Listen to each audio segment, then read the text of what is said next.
News vision पर आपके साथ मैं हूं राकेश पांडे। सबसे पहले आपको किसानों के आंदोलन की तस्वीर दिखाते हैं। दिल्ली की सीमाओं पर किसान डटे हुए हैं। 7 महीने आंदोलन के पूरे हो चुके हैं और आज अलग अलग जगहों पर किसानों ने उग्र प्रदर्शन किया है। ये तस्वीर दिल्ली की सीमाओं से है। दिल्ली की दहलीज पर आज किसानों ने एक बार फिर से ट्रैक्टर रैली निकाली है और उसी ट्रैक्टर रैली के दौरान की ये तस्वीर है जब किसान उग्र हो गए।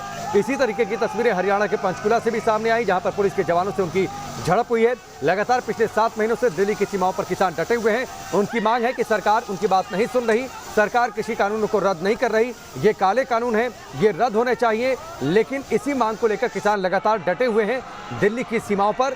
ये आज की तस्वीर है। किसानों ने पहले ही ऐलान किया था कि वो आज प्रदर्शन करेंगे। जो बैरिकेड्स लगाए गए थे, उन बैरिकेड्स को आज एक बार फिर से किसानों ने गिरा दिया, तोड़ दिया।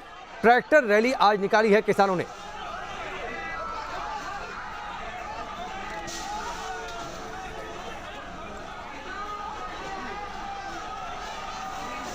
ये मोहाली की तस्वीर आप देख पा रहे हैं इस वक्त, किस तरीके से मोहाली में किसान सड़कों पर थे, उन्होंने प्रदर्शन किया था।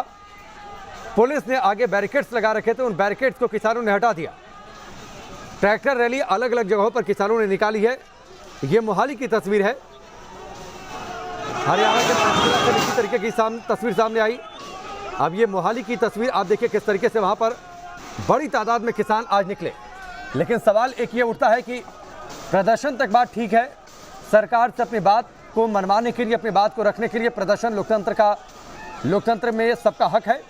लेकिन चूंकि कोरोना की सेकंड वेव अभी ढलान पर है और तीसरी लहर का खतरा सामने है, डेल्टा प्लस के केसेस बढ़ते जा रहे हैं, ऐसे में बिना कोविड प्रोटोकॉल का पालन किए इस तरीके का प्रदर्शन क्या तीसरी लहर को न्योता देगा? ये सवाल अपनी जगह बरकरार है। और आप देखिए इस तस्वीर में किसी भी किसान के चेहरे पर आपको आमतौर पर मास्क नहीं दिखाई दे रहा होगा। सोशल डिस्टेंसिंग के बाद इस तरीके के प्रदर्शन में आप वैसे भी भूल जाइए। जो बैरिकेड्स रखे हुए थे वो बैरिकेड्स किसानों ने गिरा दिए। कई जगहों पर किसानों की पुलिस के जवानों से झड़प की भी खबरें सामने आई हैं।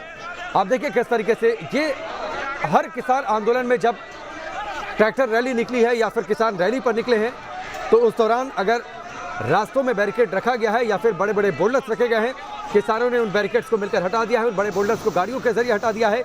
इसी तरीके के संघर्ष की तस्वीर दिखाई देती है। वैसी एक तस्वीर आज अब पंजाब के मोहाली से सामने आई है।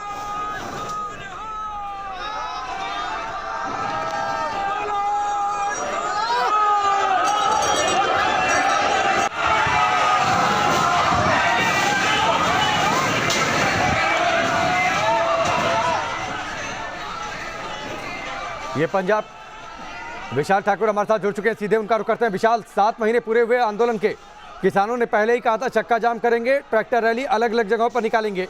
लेकिन एक सवाल तो यहाँ पर उठता है, तीसरी लहर का खतरा सामने है, महामारी के इस दौर में इस तरीके के आंदोलन की जिद क्यों?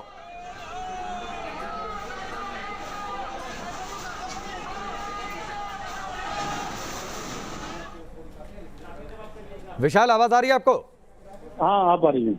विशाल, 7 महीने पूरा होने पर किसानों ने पहले ही चक्का जाम, ट्रैक्टर रैली की बातचीत कही थी, लेकिन एक भी किसान के चेहरे पर मास्क तक नहीं। दूसरी लहर जरूर ढलान पर, लेकिन डेल्टा प्लस के केसेस बढ़ते जा रहे हैं। महामारी में इस तरीके के आंदोलन की जिद क्यों? जी बिल्कुल, जिस तरह से जो आज आंदोलन किया गया है पंजाब और हरियाणा के किसानों द्वारा, काफी हजारों की तादाद में जो है किसान, चाहे पंजाब की बात करें या फिर हरियाणा की, दोनों तरफ से जो है राजभवन के लिए कूच किया था। लेकिन सबसे बड़ी बात यह है कि कल ही जो भारत सरकार है उन्होंने एक लेटर लिखा है हरियाणा को भी और पंजाब को भी कि जो डेल्टा प्लस के जो वेरिएंट के जो लोग हैं, जो संक्रमित लोग हैं, वो दोनों में पाए गए हैं, यानी कि हरियाणा में भी और पंजाब में भी। तो कहीं भी जो किसान थे उन्होंने ना तो मास्क लगाया था, ना तो सोशल डिस्टेंसिंग का यहाँ पर ख्याल रखा गया था। और जिस तरह से पंजाब में सर्वाधिक मौतें जो इससे हुई हैं, तो कहीं ना कहीं एक बड़ा सवाल जो है वो किसान नेताओं पर भी है। क्योंकि हरियाणा की बात करें तो जो गुरनाम चढ़ूनी है वो वहां पर मौजूद थे और जो तमाम जो बड़े नेता थे वो वहां पर मौजूद थे। तो कहीं ना कहीं एक बड़ा सवाल जो है वो किसान नेताओं पर है कि इस महामारी के दौर में भी वो हजारों। ठीक है विशाल, हमसे जुड़ने के लिए बहुत बहुत शुक्रिया। तस्वीरें आप देखिए, जब किसान राजभवन की ओर रुख कर रहे थे उस दौरान जो बसें रखी गई थी रास्तों में, उन बसों को हटा दिया, बैरिकेड्स को तोड़ दिया गया। लेकिन सवाल अपनी जगह है कि डेल्टा प्लस के जो केसेस बढ़ते जा रहे हैं, वैसे इस दौर में इस तरीके के आंदोलन की जिद क्यों?